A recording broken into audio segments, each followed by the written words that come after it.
Olá, pessoal! Bom dia a todos! Eu sou o Doug Storff, CEO da Swap.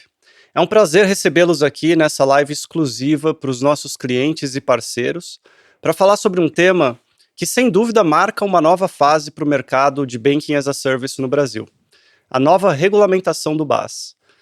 Para garantir que vocês tenham a melhor clareza técnica possível sobre o que muda com a Resolução 16 de 2025, dividimos nossa agenda de hoje em 3 blocos. Eu farei uma abertura agora, depois vou passar a palavra para o Giancarlo, sócio da BT Advogados, e para professor também da FGV, e para Adriana Camargo, nossa líder de relações governamentais aqui na Swap. Eles vão fazer aprofundamento na regulamentação e detalhar impactos práticos da Resolução Conjunta 16 para vocês que atuam como tomadores no modelo de BaaS. Logo depois dessa apresentação, eu retorno para o painel de Q&A, dedicado a responder as principais perguntas que vocês enviaram no momento da inscrição dessa live. Um aviso importante: a gente recebeu muitas perguntas, excelentes por sinal, e talvez o nosso tempo não permita responder ao vivo todas, a gente vai tentar. Mas fiquem tranquilos, todas as dúvidas que não conseguimos abordar hoje vão ser respondidas por escrito ainda essa semana. Se surgir qualquer dúvida adicional durante essa apresentação, envie a sua pergunta pelo QR Code que está aqui na tela. Vai ficar na live o tempo todo, tá? Ao final da live também vamos receber um link com uma pesquisa, vou compartilhar com vocês. Peço que vocês preencham, porque quem preencher receberá o conteúdo dessa live para compartilhar com os times internos, junto com as respostas das perguntas que foram enviadas ainda hoje. Bom, para quem acompanha de perto o setor financeiro de tecnologia, não é novidade que a gente está vivendo um momento de transformação importante. O Banco Central vem há alguns anos ampliando o nível de exigência sobre o ecossistema financeiro e agora dá mais um passo relevante ao regulamentar de forma específica a prestação de serviço de BaaS. Na prática, o mercado está subindo a régua. E na nossa visão, isso é bastante positivo. A nova regulamentação traz mais clareza sobre responsabilidades, transparência para os clientes e usuários finais, mais exigência de capital, governança, controles e mais segurança para toda a cadeia. É um movimento natural de amadurecimento, um mercado que cresceu, inovou, abriu inúmeras possibilidades para empresas que querem oferecer serviços financeiros aos seus clientes, agora entra numa nova etapa, uma etapa de mais robustez, previsibilidade e responsabilidade. E eu quero começar essa conversa trazendo segurança e tranquilidade para vocês. A Swap acompanha a agenda regulatória bem de perto. Desde o início da nossa operação, a gente construiu um modelo com base em segurança, robustez, transparência, segregação de saldos, titularidade correta das contas, governança, responsabilidade regulatória. Ou seja, boa parte dos preceitos que agora passam a estar formalizados na norma já faziam parte da nossa forma de operar, do nosso dia a dia. Isso não significa que não teremos ajustes, teremos. Mas também a gente está trabalhando com antecedência para garantir que todos aqui façam uma transição com segurança e com bastante tranquilidade. O principal impacto para nós e para muitos dos nossos parceiros vai estar menos na estrutura central dos serviços e mais em pontos como contrato, fluxo de informação, comunicação com o usuário final, alguns procedimentos operacionais, toque em políticas e governanças, abrange a parte de prevenção e lavagem de dinheiro e alinhamento das responsabilidades da Swap como prestadora e de vocês como tomadores do serviço. É por isso que esse encontro é tão importante. Não estamos aqui apenas para apresentar uma norma, a gente está aqui para construir junto com vocês o caminho de adequação. A nossa visão de parceria sempre foi muito clara. Parceria verdadeira é estar junto, antecipar os riscos, construir respostas e garantir que a operação de vocês continue crescendo com segurança e conformidade. O prazo de adequação dos contratos já existe e vai até dia 31 de dezembro de 2026 para todos os contratos existentes. Parece distante, mas não é. A gente sabe que mudança dessa natureza pode levar bastante tempo e elas envolvem tecnologia, envolvem jurídico, envolvem compliance, atendimento, produto, comunicação, operação. Tem bastante coisa envolvida. Por isso, quanto antes a gente começar a trabalhar junto, melhor. E eu quero reforçar um ponto aqui. A regulamentação não vem para enfraquecer o mercado, ela vem para fortalecer. E esse é o propósito da gente estar aqui junto conversando. Bom, agora eu gostaria de passar a palavra para os nossos dois speakers de hoje, para a gente começar uma apresentação e uma discussão um pouco mais aprofundada. Então, por favor, Giancarlo, Dri, apresentem-se. Bom dia, o meu nome é Adriana Camargo, eu sou responsável pela área de relações governamentais aqui na SUAP. A gente na SUAP vem acompanhando essa norma antes até dela se tornar uma norma, quando ainda ela era uma consulta pública aberta pelo Banco Central do Brasil. Nós estamos aqui com o nosso colega Giancarlo, do BT Advogados, que muito gentilmente aceitou o nosso convite para poder debater de forma mais aprofundada cada ponto principal e que nos atinge na nossa operação em relação à norma de base.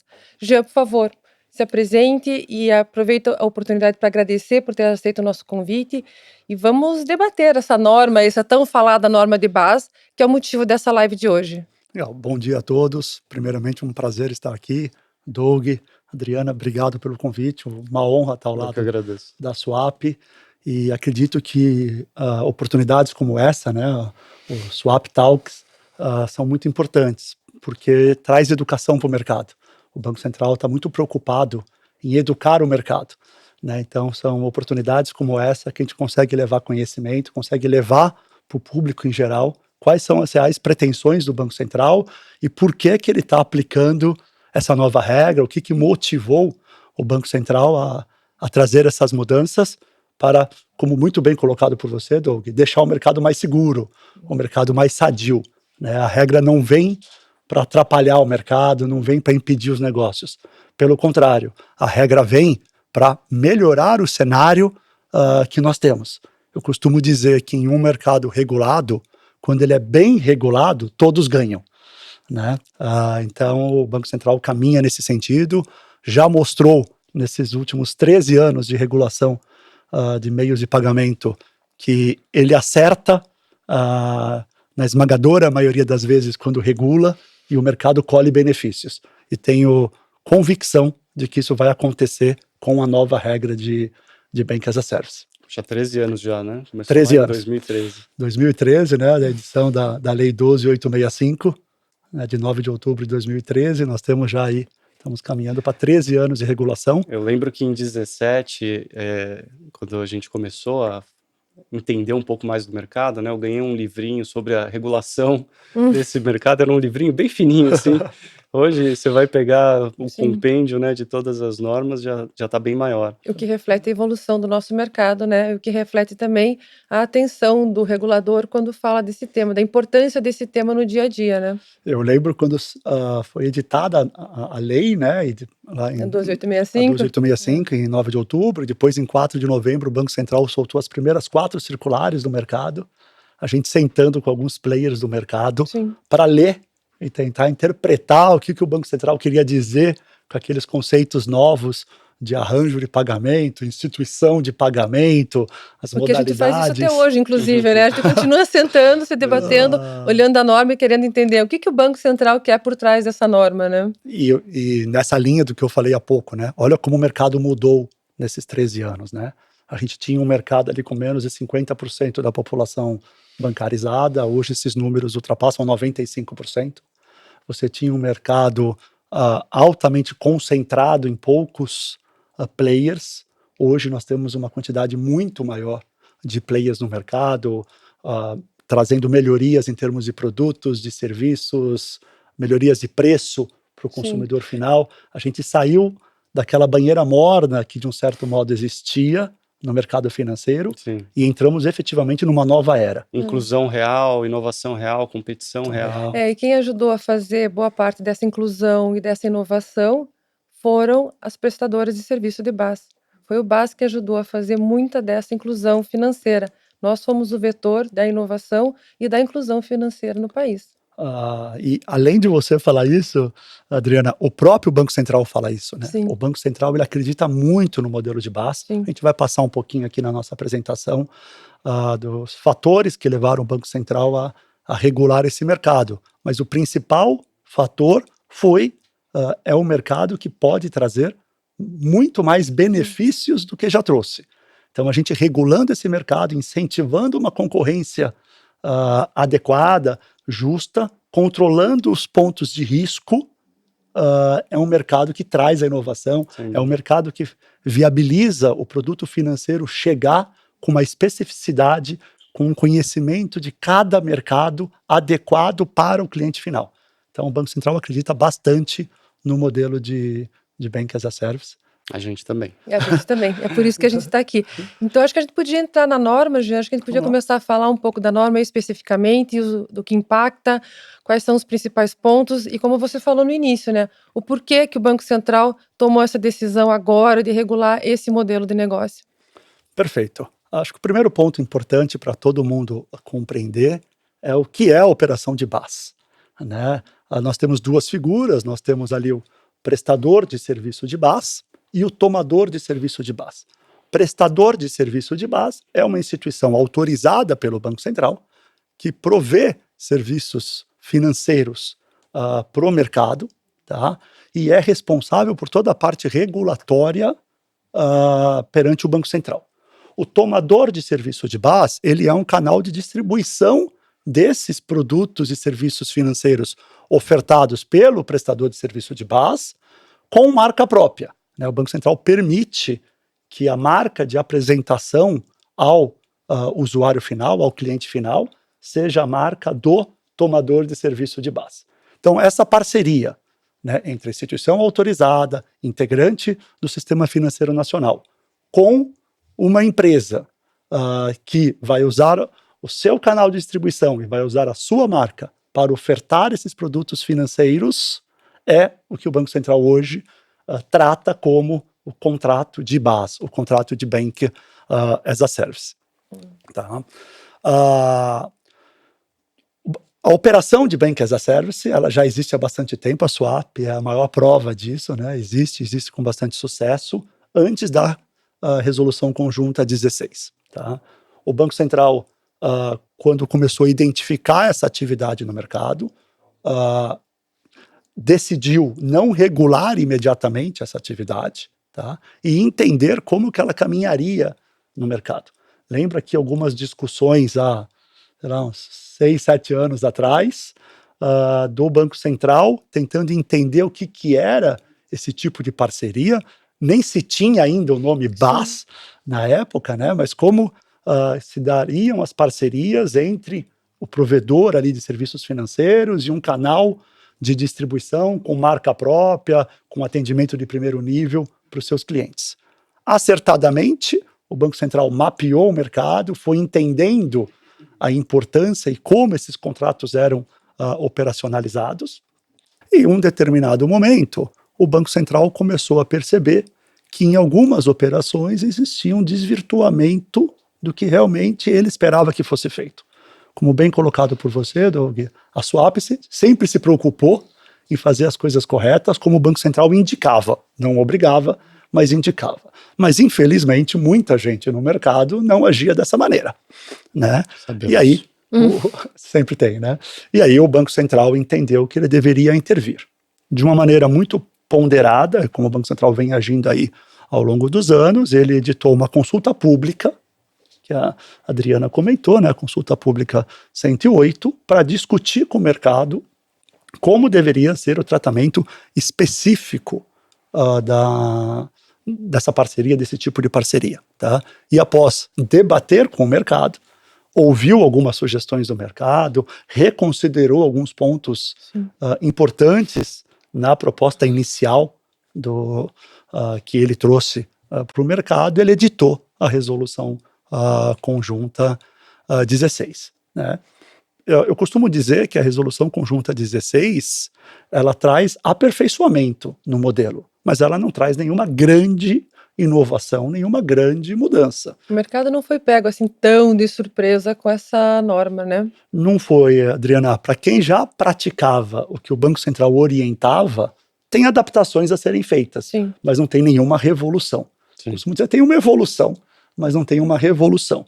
Tá? O Banco Central sempre expressou o entendimento, né, de que você tinha que proteger o usuário final, né, de que o fato do serviço ser levado a um usuário final por meio de um tomador de serviço de base, por esse intermediário, não podia fazer com que esse usuário final tivesse um serviço de pior qualidade do que nas outras hipóteses de contratação nas quais o usuário final contrata diretamente a instituição autorizada. Ou mesmo que houvesse uma confusão, né? Vamos pegar aquele modelo tradicional da loja de varejo, né? Entender que a loja de varejo é que está dando o cartão, a conta ou algo do A gênero. questão da transparência, né? O Banco Central sempre bateu nessa tecla. Não tem problema você prestar um serviço em modelo white label, expor a marca do seu parceiro para se comunicar com o mercado, desde que o usuário final saiba efetivamente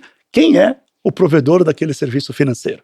Então as pessoas agora com a norma, a exigência que o Banco Central traz do prestador de serviço de base aparecer em toda a comunicação, acabou o modelo white label? Não, de modo nenhum. Você pode continuar usando a marca do tomador de serviço de base, mas é um direito do usuário final, do cliente final, saber aonde o dinheiro dele está, saber com quem ele está se relacionando, qual é a instituição que efetivamente está prestando aquele serviço. Isso foi um ponto que o Banco Central sempre deixou claro. A questão de risco sistêmico, de segurança cibernética, né? As operações de base, elas trabalham muito com abertura de APIs, né? Com um complemento de tecnologia do provedor do serviço de base com o tomador de serviço de base, né? Então o Banco Central sempre expressou a preocupação de existir uma fiscalização no tomador de serviço de base para saber se a tecnologia que ele está usando é adequada, é segura, se isso não gera um risco de fraude, se está de acordo com as melhores práticas em termos de segurança cibernética. Sim. Isso não é uma novidade, o Banco Central já trouxe isso há bastante tempo como preocupação. Sim, em outras oportunidades, inclusive, né? Inclusive iniciadas por conta de eventos específicos reais que nós tivemos no mercado e que nós ficamos sabendo, infelizmente, via jornal, né? Exatamente. Então, nesse contexto que o Banco Central normatiza, trazendo agora como norma, como exigência, o que antes era boa prática, né? E impõe isso ao mercado. Tá? Então, a norma não é nenhuma grande inovação, não vai revolucionar o mercado. E acho que o Doug colocou bem para empresas como a Swap, que sempre atuaram com seriedade, sempre atuaram seguindo ali as recomendações do Banco Central. Tem adaptações que precisam ser feitas, né? Principalmente ali na alocação de papéis, de responsabilidades, mas não é nada intransponível, não é um outro mundo, né? Não muda ali necessariamente a experiência do usuário. Não muda final. A natureza, né? Não muda a essência. Acho que é exatamente isso, Doug. Continuando aqui no nosso bate-papo, né? O Banco Central deixa claro agora na norma, que era antes recomendação, agora está normatizado, né? De que ele, Banco Central, regula o prestador de serviço de base. Todas as responsabilidades regulatórias recaem sobre o prestador de serviço de base. Então, recaem sobre a SUAP. Ela é responsável por todos os atos praticados com o cliente final perante o Banco Central. Tá? E o Banco Central coloca na SUAP, coloca no prestador do serviço de base, a responsabilidade de supervisionar o tomador do serviço de base. Então, como ele, Banco Central, não tem jurisdição sobre o tomador de serviço de base e não quis avocar para si essa jurisdição, por conta do tamanho desse mercado, no qual ele não teria braço para fiscalizar, o que ele faz? Ele impõe àquela instituição que ele já regula, que ele já fiscaliza, a obrigação de ela repassar obrigações para o tomador de serviço de base, para esse intermediário, até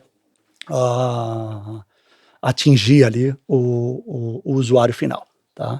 Então, esse é um ponto importante na norma, né? a exigência agora que os prestadores de serviços de base têm de ter uma supervisão efetiva, um gerenciamento de risco, um acompanhamento permanente e próximo do tomador de serviço de base para reporte, para demonstração desse controle da cadeia perante o Banco Central, né?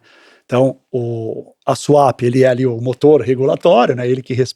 Ela que responde por todas as questões regulatórias, e o tomador de serviço de base, ele não é supervisionado pelo Banco Central, mas ele tem que prestar contas de tudo que ele faz para o prestador de serviço de base, sem que isso interfira no seu negócio, né? Sem que isso interfira ali na sua operação, no seu relacionamento com o usuário final.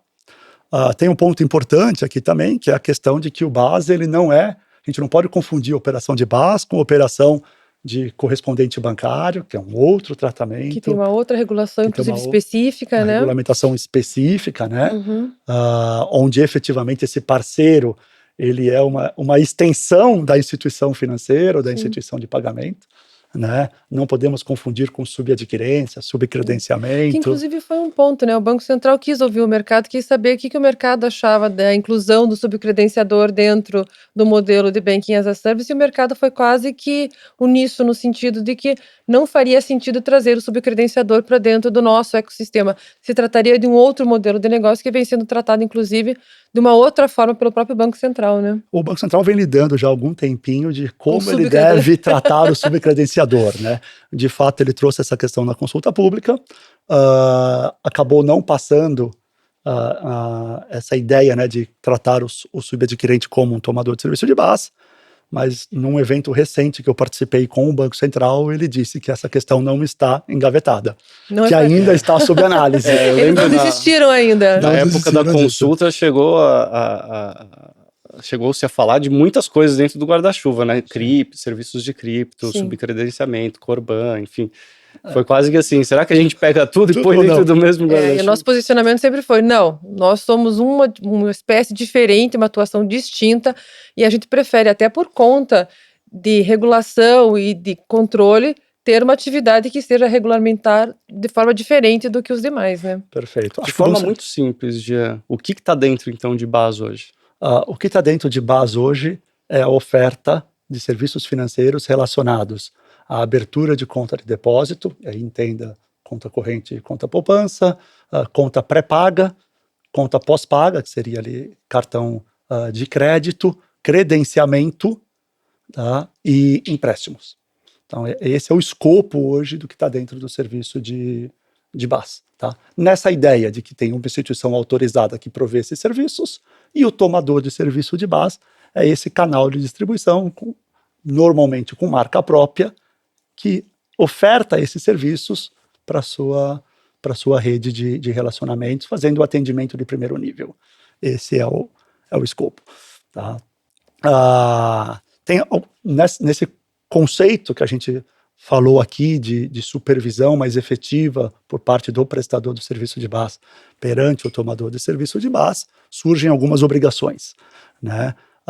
Já destaquei aqui a questão da importância da segurança cibernética, do acompanhamento, né, no dia a dia da atividade desse tomador de serviço, da análise da estrutura de governança desse tomador de serviço, né?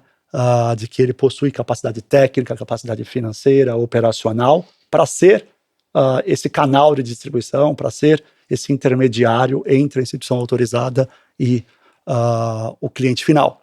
A norma traz de maneira muito clara hoje regras de governança que o prestador de serviço de BaaS tem que seguir, né? Então, responsabilidade de diretoria, aprovação de conselho. A instituição autorizada é obrigada a designar um diretor responsável perante o Banco Central por esse tipo de parceria, né, que é aquele diretor ali que, se der algum problema em alguma parceria, é ele que vai ter que ir lá no Banco Central responder. A norma traz responsabilidade pessoal para esse diretor, inclusive sob a ótica patrimonial. Prazer, né? pessoal. Diretor. Né? Então, se tiver algum problema na operação, esse diretor responde com o seu patrimônio perante o Banco Central, além de responsabilidade criminal, responsabilidade regulatória, inabilitação. né?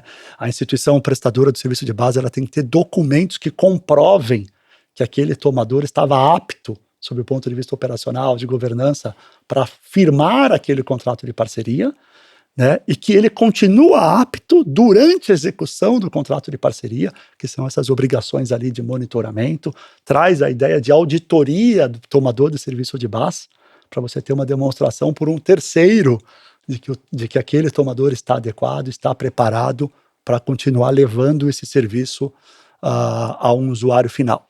Agora, Jean, eu queria abordar com você, aproveitando que a gente está falando um pouco sobre essa questão do tomador, né? Nem todo tomador é igual, nem todo tomador tem o mesmo porte, né? Inclusive operações distintas, né? Tomadores distintos com operações distintas. A gente não vai poder usar a mesma regra, a mesma análise para todas as operações. Inclusive, é uma coisa que o Banco Central trabalha com essa análise baseada em risco. Né? Como é que vai ser, como é que você vê isso, né? Como é que vai acontecer essa análise, né? Como é que você nos aconselharia? Eu vejo com bons olhos, Adriana. É natural que quando você fala em análise baseada em risco, te traga uma insegurança, porque vira um critério mais subjetivo. Né? Você não tem ali um checklist de que tem que cumprir isso e ponto final está resolvido. Mas ela é muito boa para o mercado, porque se o Banco Central fosse trazer um checklist igual para todo mundo, imagina, todo tomador de serviço de base tem que ter PCI, tem que ter uma estrutura de governança de tal modo, ele inviabilizaria operações menores.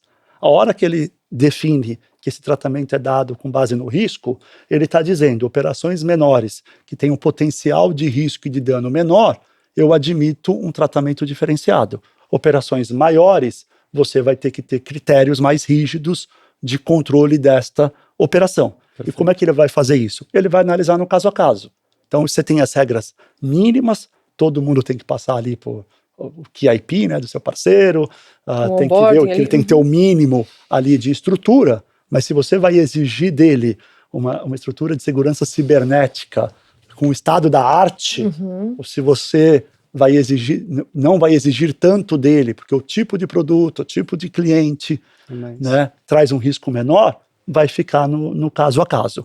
O importante é que a instituição vai ter que ter elementos para defender perante o Banco Central, porque que naquele caso ele foi menos rigoroso do que em outros. E tudo isso tem que estar documentado. Tá? Aqui algumas questões importantes, né, que é importante a gente trazer. A gente vai passar aqui por algumas delas de maneira um pouquinho mais detalhada, né? Mas, por exemplo, uma questão que vem sempre à tona ali, né, a cobrança de serviços financeiros. Quem cobra o serviço financeiro é o prestador de serviço de base, porque é ele que provê esse serviço. Né?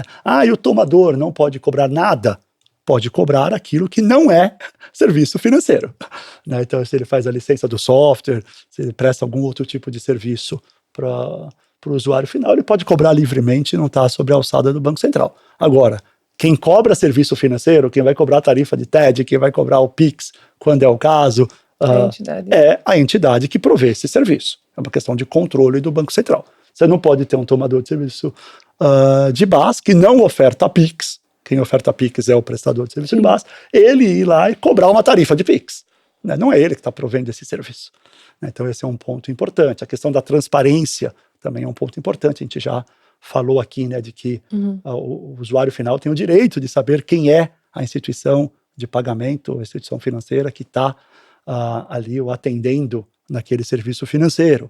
Todas as obrigações de KYC perante o Banco Central recaem sobre o prestador de serviço de base. Né? Então, ele tem que ser rigoroso nessa análise, porque se algum usuário final estiver recebendo esse serviço e não poderia, porque tem ali lavagem de dinheiro, tem ali atividades ilegais, a responsabilidade é do prestador de serviço de base. Né? A gente tem visto hoje muito aí, infelizmente, na mídia, né, facções criminosas operando o mercado financeiro, e é natural, elas estão em todos os lugares, né, não seria diferente no nosso mercado, e o Banco Central deixa claro que ele quer ali a instituição autorizada, responsável por esse papel. Né? A questão de segurança, nós falamos muito também, aqui é importante destacar, tem até um slide mais na frente que fala isso, que é um dever de colaboração, um dever de lealdade do tomador de serviço de base, de reportar imediatamente qualquer tipo de problema que tenha tido ali com a sua base ao prestador de serviço de base, né?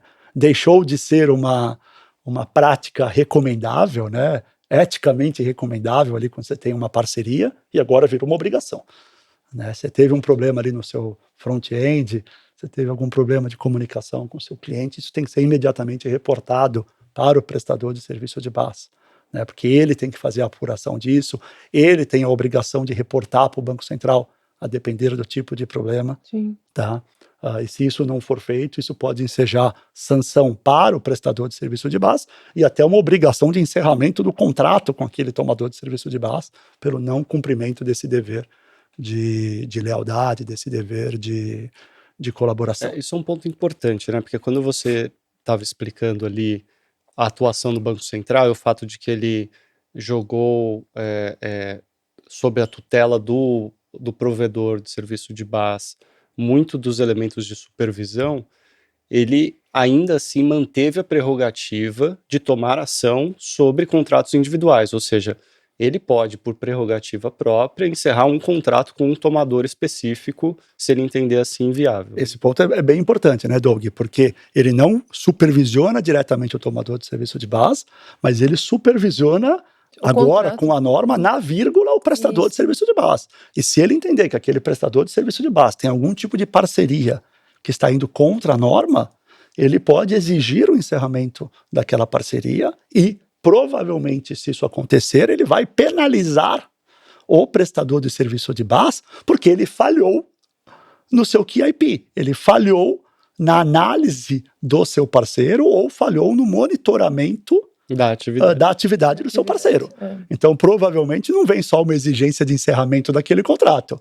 Provavelmente virá o encerramento do contrato e uma sanção para o prestador do serviço de base, porque, de um certo modo, ele terá falhado nas suas obrigações que a Resolução Conjunta 16 traz, né? Para os prestadores de serviço de base, a norma ela é bem pesada, porque joga no colo dele toda essa responsabilidade de controle e supervisão que o Banco Central optou corretamente, como a gente falou aqui, por não ter sobre o tomador de serviço de base. Então, o prestador de serviço de base, ele vira ali um supervisor, né, delegado pelo Banco Central para essa atividade de supervisão, né? A gente fala aqui o monitoramento da cadeia até o final e monitoramento constante, monitoramento permanente desse parceiro e dos clientes finais. Alguns pontos que o Banco Central no passado também já discutia, já conversava com o mercado e agora vem de maneira expressa ali na norma, né? Vedações do que não podem ser feitos nesse tipo de parceria, né?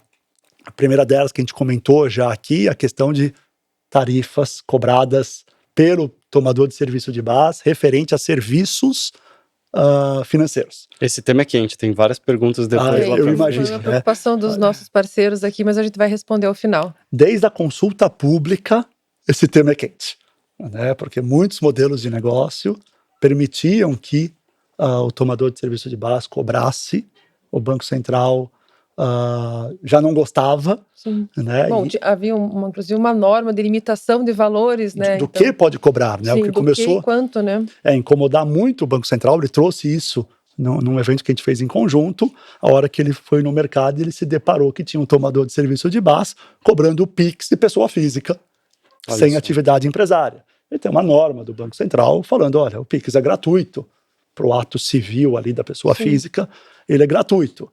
E aí ficou nítido o Banco Central, olha, eu preciso regular. O fato de aquele cliente estar recebendo aquele serviço por intermédio de um tomador de serviço de base não pode fazer com que esse cliente tenha um tratamento diferente, pague mais caro por um produto, não tenha algum direito inerente àquele produto financeiro, só pela forma pela qual ele entrou no sistema financeiro e pela forma pela qual ele está sendo atendido. A porta que ele usou, né? A porta que ele usou. Não vai então, não muda o fato, é expresso na norma que todas as regras referentes à cobrança dos usuários finais devem ser respeitadas integralmente, como se aquele cliente estivesse sendo atendido por um canal direto Perfeito. por qualquer instituição autorizada pelo Banco Central. Tá? Questão de nomenclatura, né? O Banco Central... Essa também foi uma pergunta que nos foi trazida pelos nossos tomadores, a gente vai também abordar ela melhor no final ali, mas acho que já vale você tocar nela. Que também não é nova, também não é o Banco Central há bastante tempo se incomoda com essa história de um monte de banco, de instituições que não são bancos e que não são banks, né? Então, já existia uma proibição ao uso de nomenclatura que pudesse causar confusão no mercado para os correspondentes bancários, tá? E o Banco Central traz isso agora para os tomadores de serviço de BaaS, e mais, né? O Banco Central trouxe uma norma específica fora do ambiente de BaaS, referente à nomenclatura, né? Então, não dá para usar mais bank, não dá para usar banco.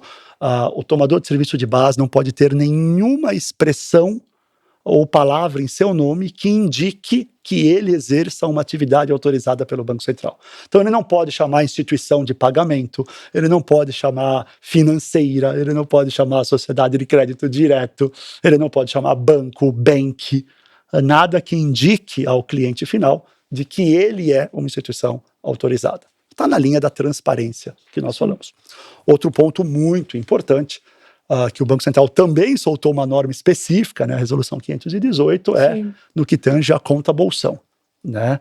O tomador de serviço de BaaS, ele não põe a mão no dinheiro que não é dele. Mais uma não novidade, né? Mais uma não novidade. Né? O tomador de serviço de BaaS, ele recebe uma remuneração, e aí a norma deixa livre como isso vai ser tratado, tá? Pelo serviço de intermediação que ele presta, pelo serviço de atendimento de primeiro nível que ele presta para o provedor do serviço de BaaS, o prestador de serviço de BaaS. Tá? Mas ele não pode reter, custodiar em nome dele, numa conta dele, recursos dos clientes. Ele não é o supervisionado pelo Banco Central.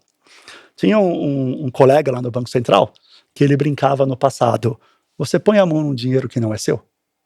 Se você puser, eu vou te regular. Você pode pegar o dinheiro que não é seu e mudar para Bahamas amanhã? Se você puder fazer isso, eu vou te regular. Sim. Né? E o que o Banco Central traz aqui é exatamente essa lógica. Quem põe a mão no dinheiro, eu regulo. Ele tem que ser supervisionado direto meu. Tá? Então você que não é um supervisionado direto meu, você não vai pôr a mão no dinheiro. Você recebe a sua comissão, você recebe a sua participação, mas você não participa do fluxo financeiro do serviço de pagamento. Você não é uma instituição de pagamento. Tá? A questão de operações financeiras direto, a gente já falou aqui, tá? De que o tomador de serviço de BaaS não presta serviços de atividades financeiras e mercado financeiro. Um outro ponto muito importante na norma é a questão das exclusividades. Tá? Na consulta pública, o Banco Central trouxe a ideia de tomador, né? permitir um único prestador de serviço de BaaS para cada tomador. E aí o mercado falou para o Banco Central: olha, não funciona, porque eu tenho serviços de BaaS diferentes e nenhuma instituição presta a todos eles. Não, credenciamento. Uma questão de fallback, né, de você ter uma reserva, né, caso alguma coisa aconteça, você nunca vai deixar de prejudicar o usuário, porque você tem um outro prestador ali, né? Esse é um ponto bem delicado, né, Adriana, porque o Banco Central, ele abriu mão ali de você ter um único prestador de serviço de BaaS, porque ele foi sensível ao argumento de que a empresa que emite ali, o prestador de serviço de BaaS que emite um cartão de crédito, não é aquela que vai credenciar um estabelecimento como credenciador ali para receber transação, né, semelhante ali a uma rede, Cielo, e por aí vai. Então ninguém presta todos os serviços que estão no escopo do BaaS. O Banco Central entendeu isso. Mas, por uma questão de segurança, ele manteve a lógica de que para cada tipo de conta, um único prestador de serviço de BaaS. Né? Então, o tomador de serviço de BaaS, ele pode ter um prestador que oferte para os seus clientes uma conta pré-paga, um único prestador que oferte para os seus clientes uma conta de depósito, um cartão de crédito, e por aí vai. Né? E aí, a melhor forma de resolver isso, estávamos conversando aqui mais cedo, né, Doug, é sentando com o prestador de serviço de BaaS, mostrando a sua operação, e ele vai te falar: olha, isso aqui funciona desse modo ou não funciona daquele outro modo. Aqui é importante trabalhar junto, né? Entender exatamente qual que é o escopo total, né, da operação e quais são os fluxos ali, para que a gente consiga juntos identificar se existir uma necessidade de adaptação, qual seria essa necessidade, para que a gente tenha tempo hábil de fazer isso até dia 31 de dezembro. Né? Exatamente. Outro ponto delicado também é a questão do subbás, né? Não existe na norma o subbás. Né? O tomador de serviço de base ele não pode repassar para um terceiro, quarteirizar o serviço financeiro. Tá? A norma é muito clara nesse sentido. O Banco Central já não deixava antes, já não gostava antes, e agora a norma é muito clara, e esse é um ponto que o Banco Central, Doug, deve bater pesado. O Banco Central fez um estudo e ele viu que boa parte das fraudes que ocorrem no mercado ocorrem em virtude de quarteirizações. Né? Então, o Banco Central traz essa vedação expressa na norma de que o tomador de serviço de base já não é supervisionado por ele, Bacen, é supervisionado pelo prestador de serviço de base. Ele não pode mais um nível, isso. Você não pode ter mais um nível. Né? Então, isso aí tem que ser tratado como trazendo esse que era o sub, né, para ser um tomador de serviço de base em conjunto. Né? Então, você precisa subir em um degrau essa entidade que era o sub-base, para que ele se torne tomador de serviço de base, para que o prestador possa aplicar a ele todas as regras de governança e controles que o Banco Central exige. Que também não é uma novidade, né? Porque o sub do sub, né, no subcredenciamento também é um clássico dentro de meios de pagamento, e o Banco Central sempre foi contra, os instituidores de arranjo sempre foram contra, então, de novo, também não é nenhuma novidade aqui em relação à forma com que essa dinâmica acontece e está sendo proibida agora especificamente pelo Banco Central. A gente falou, né, não é uma revolução, é uma evolução. E vai contra os preceitos de transparência, de observabilidade, né, é muito difícil de você monitorar, supervisionar e fazer gestão do risco, quando você tem uma cadeia tão longa de gestão do risco. Intermediários. Né? Limite de atuação já falamos, né? Então até o tomador de serviço de base ele não pode entrar no fluxo financeiro, ele não pode definir ali o que vai ser exigido do cliente final em termos de KYC, de compliance, né, de monitoramento transacional. Todas essas são obrigações do prestador de serviço de base. Ele vai ajudar o prestador de serviço de base a cumprir essas regras. Tem o dever de cooperação, como nós vimos, né? Mas ele não participa ali diretamente, não é o responsável por isso, tá? Aqui acho que tem um quadrinho bem explicativo ali, de maneira bem didática, o que pode e o que não pode. Aí, como o Doug comentou, essa apresentação vai ser compartilhada com todos ali depois. Dá para vocês fazerem uma análise ali mais pormenorizada dessas questões. Né? Que também é legal trazer o problema do descumprimento. Né? E se eu descumprir? Né? E aí o primeiro ponto é esse, né? Assim, nem todo mundo descumpre porque quer. Né? Muita gente acaba descumprindo mesmo sem querer. Mas daí eu não tive dolo, não tem problema. Não, tem problema sim. Né? É claro que se você fizer de maneira dolosa, a penalidade do Banco Central é maior. Mas ainda que de maneira não dolosa, né, que você não queira ter descumprido, o descumprimento ele é sancionado pelo Banco Central. Tá? E aí, quando a gente fala em descumprimento, a gente precisa olhar aqui 4 vertentes distintas. A primeira dela, regulatória, como a gente comentou aqui, tá? De responsabilidade do prestador de serviço de base, né? Tem uma questão aqui contratual, naturalmente o contrato de prestação de serviço de base traz essa regulação e as consequências de um descumprimento, podendo gerar o encerramento do contrato, aplicação de cláusulas penais. Tem uma questão consumerista, né, de qualquer ofensa ao direito do consumidor. O consumidor tem direito ali de atuar contra todos os participantes dessa cadeia. Quando a gente fala de questão consumerista, a gente não pode ignorar Ministério Público de Defesa do Consumidor, a gente não pode ignorar a Procon, que são outros agentes que também vão analisar esse modelo de negócio para ver se estão sendo executados de maneira correta, não é só o Bacen. E uma questão... Também não é só o Bacen que está preocupado com o usuário final, nós temos outros agentes públicos também preocupados com os direitos do usuário final. O Procon ele atua muito forte, em várias cidades tem um Procon muito ativo, né? Que em outros cenários a gente já vê uma atuação muito forte, e certamente isso também virá quando a gente olhar o serviço de base, tá? E a questão reputacional, que eu acho que hoje talvez seja um dos maiores problemas, né? Porque o dano reputacional muitas vezes é irremediável. Sim. Né? Então, você estar vinculado ali numa mídia negativa, de não estar exercendo uma atividade correta, de não estar fazendo a coisa da maneira como o Banco Central exige, isso te traz um dano à imagem muito, muito grande. Entrando aqui um pouco na questão contratual, né? O Doug comentou, os contratos têm que ser ajustados até o final desse ano. O Banco Central aqui foi bem legal com o mercado, né? E dá um prazo grande de adaptação, né? Parece grande. Mas é o que eu tenho falado para os clientes, né? O prazo é grande, dá tempo de fazer com calma, mas não dá para ficar sentado Não dá. no problema, né?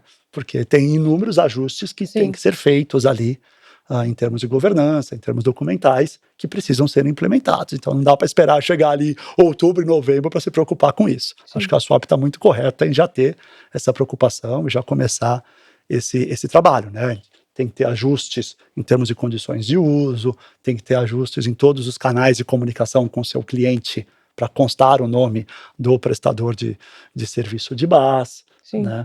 Eventualmente tem que ter ajuste na forma de cobrança, se não tiver do jeito que a norma exige, canais de atendimento, documentos que vão ser exigidos do cliente final. Então tem ali diversas etapas que a gente precisa trabalhar durante essa jornada, né? Diante das obrigações de auditoria, de monitoramento que o prestador de serviço de BaaS tem, né, ele vai começar a exigir um critério de segurança tecnológica muito maior dos seus tomadores de serviço de BaaS. Né? Então, identificação exata do momento da ocorrência de uma transação, que estrutura de segurança que ele tem, né? A formalização de condutas adotadas pelo tomador de serviço de BaaS. Eu costumo brincar que não adianta você chegar no Banco Central e o Banco Central falar, você faz monitoramento? Né? Faço, o João está sempre olhando. Uhum. Não, o João está sempre olhando, não funciona. Né? Porque amanhã não é o João, é o Antônio, é o Paulo. O que ele monitora? Onde é que está escrito o que ele faz? Né? Me dá evidências de que ele fez isso. Então, ele precisa ter o hábito de escrever. O Banco Central tem tido muito essa dificuldade no mercado, né? Porque ele vê muitas empresas, principalmente aquelas menores, que não têm o hábito de formalizar as suas práticas. Não, eu faço tudo direitinho. Não adianta fazer, você tem que formalizar que fez. Você tem que demonstrar que fez, você tem que ter documento comprovando que aquela prática foi adotada. Né? Então, isso é um ponto de mudança comportamental que o mercado precisa entender, né? Que é formalizar as suas práticas. Né? Tudo que eu falei aqui em termos de segurança se aplica também em termos de atendimento. Né? Então, como aquele cliente foi atendido, o que aconteceu, né, o reporte para a Swap desses atendimentos. É o Banco Central preocupado com a qualidade do serviço prestado. Levado para o cliente final.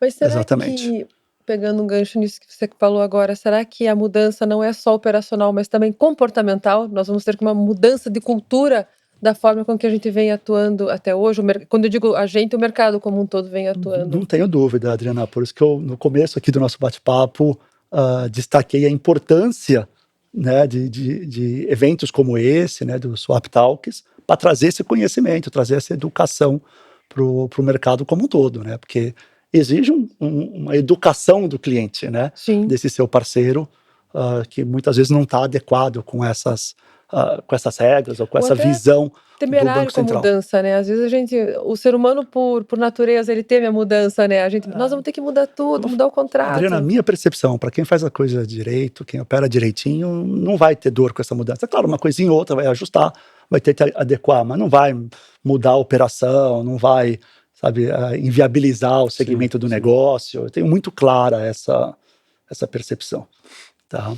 Bem, ali já falamos dessa questão de bloqueios, cancelamentos, contestações, todas essas questões passam pelo prestador de serviço de BaaS. O tomador, ele passa os fatos para, no caso aqui a Swap, a decisão e a obrigação de decisão é da Swap, tá? Não é do tomador de serviço de BaaS. Né? Então, ali, a resolução de crises, a determinação se segue ou não segue com um determinado cliente, como segue, né,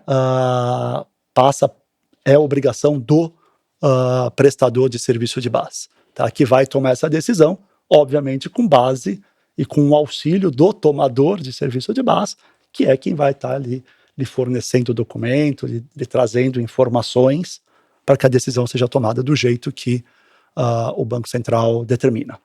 Questão de guarda de documentos, aqui também não tem novidade nenhuma, né? O prazo prescricional geral no Brasil é de 10 anos, em algumas situações ali, pelo menos por 5 anos, você tem que guardar esses documentos, e aí são obrigações que a SUAP vai ter que repassar para o tomador de serviço de base, porque se é imposta para ela vai repassar. Já trouxemos aqui, o Doug já falou no começo do nosso bate-papo, prazo de adequação, final desse ano. Tudo tem que estar ajustado, tem que estar rodando perfeitinho todas essas questões até dia 31 de dezembro. Tá? Finalizando aqui o nosso bate-papo, antes de entrar aqui nas perguntas, né? A ideia do Banco Central não é prejudicar o mercado. Pelo contrário, ele tem falado muito isso, ele acredita no crescimento do mercado de base como vetor importante para continuidade de inovação, atendimento personalizado para mercados específicos, né? O que ele quer é trazer mais segurança, o que ele quer é trazer mais compliance. A ideia de que o compliance e a regulação sempre impede a inovação, ela é equivocada. Ela impede a inovação despropositada, ela impede a inovação muitas vezes irresponsável, né? Mas o Banco Central demonstrou ao longo desses 13 anos que quando a regulação é boa, todo o mercado ganha. Então, pessoalmente, eu vejo com bons olhos a Resolução Conjunta 16, ela vai trazer mais profissionalismo no mercado, ela vai tirar do mercado atividades que de fato estavam ilegais, não estavam operando dentro das normas e dos critérios que o Banco Central entende importantes para um mercado financeiro seguro. Né? Agora Isso é positivo. Você falou do compliance, né? Pegando um pouco o gancho só no início da nossa conversa que a gente estava falando aqui. Nós estamos numa época que, quando o compliance surgiu, o compliance era visto meio como um entrave. Hoje a gente pode acreditar que o compliance é uma medida, é um meio de competitivo, é um diferencial competitivo hoje no mercado. Não tenho a menor dúvida disso, né? A gente vê aí na mídia, só a gente lê jornal, a gente vai perceber que as instituições que negligenciam o compliance pagam um preço muito alto. Sim. Um preço muito alto. Porque acabam se envolvendo em operações ilícitas, sanções pesadas pelo lado do próprio Banco Central. O Banco Central já retirou do mercado várias empresas por não estarem adotando regras de compliance adequadas, já suspendeu do PIX, né, o arranjo que o Banco Central é o instituidor, diversas outras instituições que na leitura dele, Banco Central, não tinham um compliance correto, e o próprio dano reputacional que muitas instituições sofreram, né, por não terem um compliance adequado. Eu diria que o reputacional é pesado. Eu diria que esses riscos, o risco de dano reputacional, o risco de sanção do Banco Central, ele existe ainda que a instituição tenha um compliance adequado. Sim. Porque o compliance pode falhar. Né? E, como eu disse, nem toda falha é por má fé, é por dolo. Então, o risco existe, por mais rigoroso que você seja, existe o risco. Evidentemente, existe o risco. Agora, ser negligente com o compliance é uma irresponsabilidade, né? Porque eu tenho certeza de que aquelas instituições que negligenciam o compliance, mais hora, menos hora, elas sofrerão um dano muito grande. E provavelmente um dano que atire do mercado. Ou pelo Banco Central, ou pela própria percepção do mercado de que aquela atividade não era segura. Sim, o Banco Central está muito preocupado com essa questão hoje em dia. Muito preocupado. Acho que tem 2 temas aí hoje no Banco Central que são inegociáveis. Compliance e segurança cibernética. Sim. Né, são 2 temas inegociáveis para o Banco Central. E qualquer instituição, seja no âmbito de um BAS ou fora do âmbito do BAS, se ela não for rígida nesses aspectos, ela vai sofrer as consequências. Seja via Banco Central, seja pelo mercado. Perfeito, perfeito. Nossa, Jean, muitíssimo obrigada aí. Como sempre, uma aula, né? Como sempre, muito bom ter você com a gente aqui fazendo essas explicações sobre a norma, né? E quando nós fizemos o envio do convite para os nossos parceiros para participar dessa live, foi solicitado a eles também que nos enviassem os seus questionamentos a respeito da aplicação da norma em relação às suas operações. Nós selecionamos algumas perguntas, nós recebemos várias perguntas, algumas delas a gente vai responder agora. Aquilo que a gente não conseguir responder agora, elas serão respondidas no curso da semana, na próxima semana, inclusive, então não se preocupem que as respostas serão todas endereçadas. Por uma questão até de dinâmica do nosso painel, nós juntamos algumas perguntas, porque elas falavam basicamente sobre os mesmos temas. Então, nós vamos começar aqui com uma das perguntas que nos foi trazida com mais frequência, que é em relação à questão financeira. O Jean tocou nesse tema com a gente aqui, falando sobre a possibilidade da cobrança de tarifas pelo tomador, né? Isso é uma prática que nós tínhamos aqui e vários dos nossos parceiros nos perguntaram sobre esse tema. Então, perguntas como: posso continuar cobrando taxa de manutenção ou assinatura diretamente dos meus clientes? Ou ainda, posso cobrar um pacote mensal que inclua cartões físicos e outros serviços financeiros da Swap? A Swap precisa cobrar do meu cliente pela emissão de cartão? E ainda, quais tarifas a nova regulamentação proíbe a cobrança direta do usuário final pelos tomadores de BAS? Existe algum teto ou restrição para a cobrança de taxa? Eu sei que alguns desses temas o Jean já explicou aqui, mas a gente vai retomar nas nossas respostas aqui.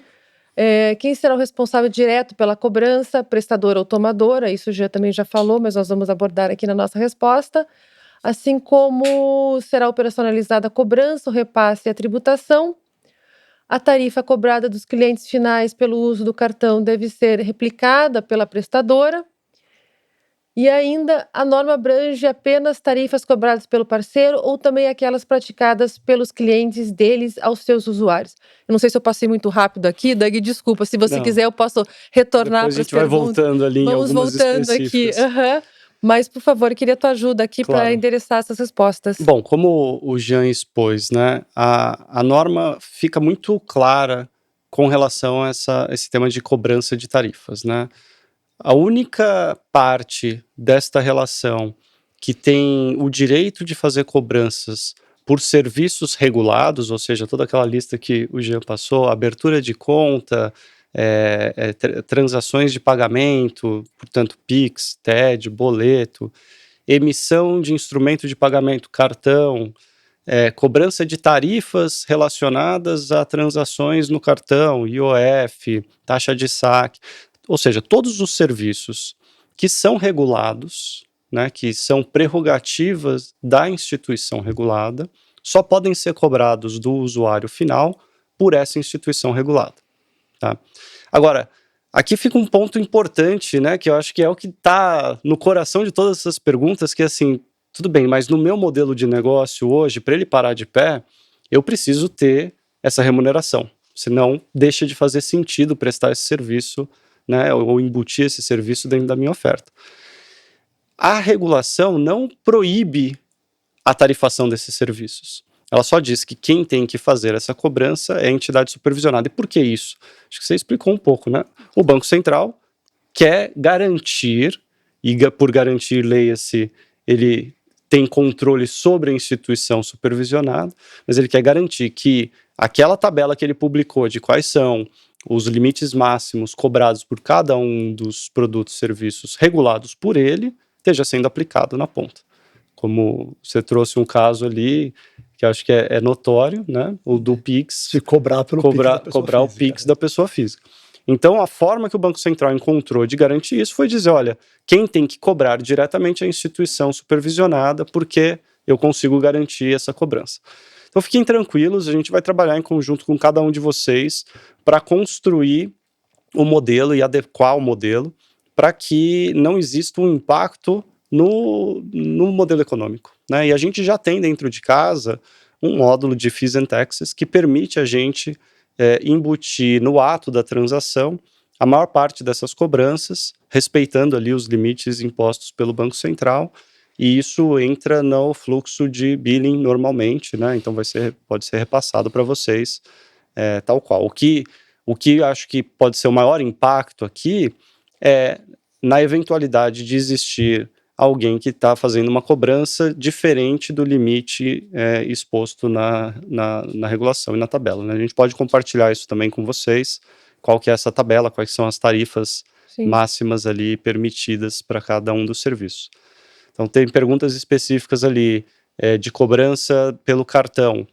Sim, quem pode cobrar pelo cartão é só a Swap, ou o prestador, no caso.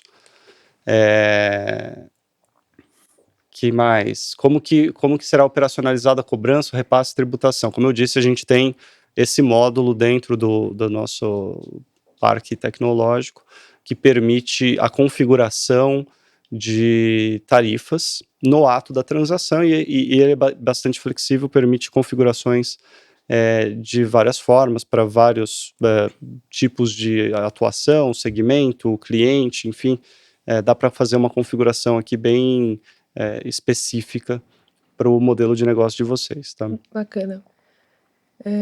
Bom, acho que isso já foi respondido, né, aqui, né, prestadora mesmo. A questão da restrição e tetos aqui foi isso que você comentou também, que inclusive a tabela, né, o próprio Banco Central dá esse range e a gente tem total liberdade de dividir isso com vocês, porque isso é público, é publicado pelo próprio Banco Central no site deles. E eu acho que isso aqui também você já abordou em relação ao usuário final, né? É isso. Então, assim, você cobra pela licença do software, você pode continuar cobrando diretamente o cliente. Você cobra para ele fazer uma transferência entre contas, não vai ser, né, você não vai poder cobrar diretamente, mas vai cobrar a partir da Swap. Bacana. Passando aqui para uma outra pergunta que nós recebemos dos nossos parceiros, como ficarão os contratos celebrados com os tomadores à luz da nova regulamentação? Eles serão alterados? Sim. Resposta tácita, sim.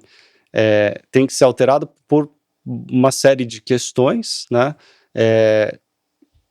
Primeiro, o Banco Central colocou na própria Resolução 16 parágrafos específicos que ele quer que conste no contrato. Então, isso por si só já daria causa para a gente trocar os contratos. Mas como ele estabelece uma série de responsabilidades, definição de responsabilidades, fluxos operacionais, salvaguardas, enfim, tem uma série de temas ali na relação entre prestador e tomador que precisam ser ajustados em face da nova regulação. Isso vai fazer com que a gente tenha, sim, que trocar todos os contratos vigentes até dia 31/12. A gente já está numa fase bem avançada de preparação desses documentos, agora a gente vai entrar numa fase de trabalhar com vocês para testar, para discutir como que está esse contrato, né, se tem pontos de preocupação. Como eu disse, tem alguns pontos do contrato que são pétreos, né? Tá na resolução e a gente não tem liberdade de mudar. Tem outros que, como são mudanças de adaptação na forma de relação comercial, a gente vai precisar discutir. Acho que boa parte das perguntas do tema anterior, né, no quesito financeiro, elas se refletirão em cláusulas do contrato para poder justamente estabelecer essa relação de que a gente vai cobrar pelos serviços prestados pela Swap, mas que o tomador tem direito a receber isso de alguma forma consolidada. Enfim, tem uma série de mudanças ali jurídicas, operacionais, que a gente vai precisar implementar. Se me permite aqui, Douglas, Claro. acho que um ponto que é importante ficar claro para todo mundo é que, sob a ótica regulatória para o Banco Central, esse cliente, ele é um cliente da Swap.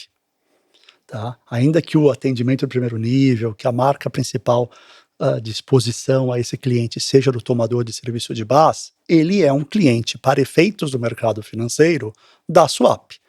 Então, todas as regras impostas pelo Banco Central no tratamento desse relacionamento prestador de serviços financeiros, serviços de pagamento, com um cliente, terão que ser obedecidas. Então, além das cláusulas específicas para um cliente que vem via um contrato de base, que estão na Resolução 16 que o Doug comentou, todas as outras normas do Banco Central, por exemplo, Resolução 96, que trata de abertura de conta, deverão constar nesse contrato tá? Sobre essa ótica de que esse cliente ele é um cliente da swap, para efeito de responsabilidade regulatória, né? Então tem, de fato, em muitos desses contratos que existem com os clientes finais, eles precisarão ter ajustes para refletir essa visão de clientela da instituição autorizada, que é a visão regulatória.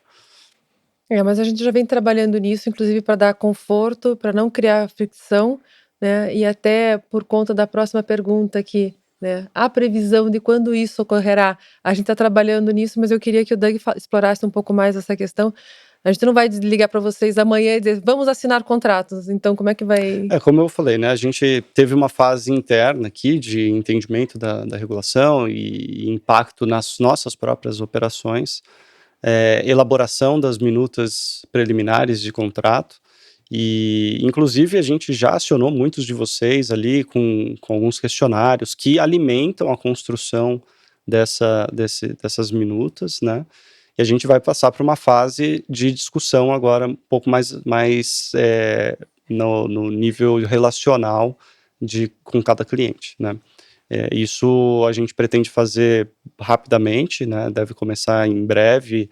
O motivo pelo qual a gente está fazendo essa live hoje é para já dar um start nessa conversa, né? Para que não seja surpresa para ninguém por que a gente está fazendo, qual a motivação, o que está por trás disso.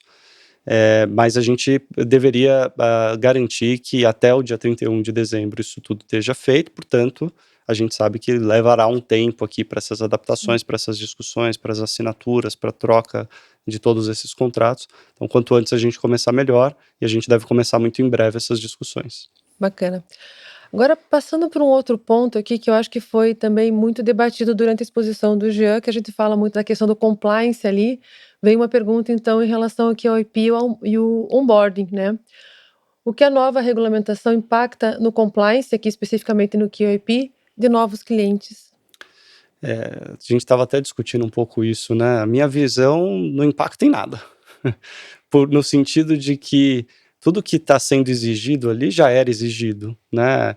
Você conhecer o seu cliente, você entender qual que é a natureza dos negócios que ele está operando, você fazer uma verificação de capacidade financeira, né? Todos esses checks, eles já faziam parte do procedimento normal. Acho que o que muda, e o Jean colocou bem, é o nível da preocupação e da importância que o Banco Central está dando para esse tema. Da formalização. E da formalização. Assim, a Swap sempre trabalhou com QIP formalizado, com política, com avaliação de risco, com todo um procedimento para aprovar ou reprovar. A norma não muda nenhum parâmetro disso. Não. Ela não muda nada. Então, a resposta mais honesta sobre o que muda, nada. Mas muda tudo no sentido de que o Banco Central tem cada vez dado mais importância para isso, mais peso, e a gente precisa constantemente trabalhar nesse procedimento, né, para que a gente consiga dar uma resposta muito rápida de sim ou não, e muito bem fundamentada quando for um sim ou quando for um não. Bacana. Continuando nessa mesma linha, então, né, quais serão as restrições impeditivos mais importantes na hora de aprovar um novo cliente? Todos esses que eu comentei, né? Não tem, de novo, nenhuma mudança nesses critérios, mas, assim, a gente precisa saber que o cliente é um cliente de verdade, com uma operação legítima, com uma finalidade que faz sentido ali, né? Que tem a capacidade financeira para fazer as movimentações que está fazendo. O objetivo do QIP no final é garantir que não haja uma fraude no sistema financeiro. Claro. Né? Que você não tem ali uma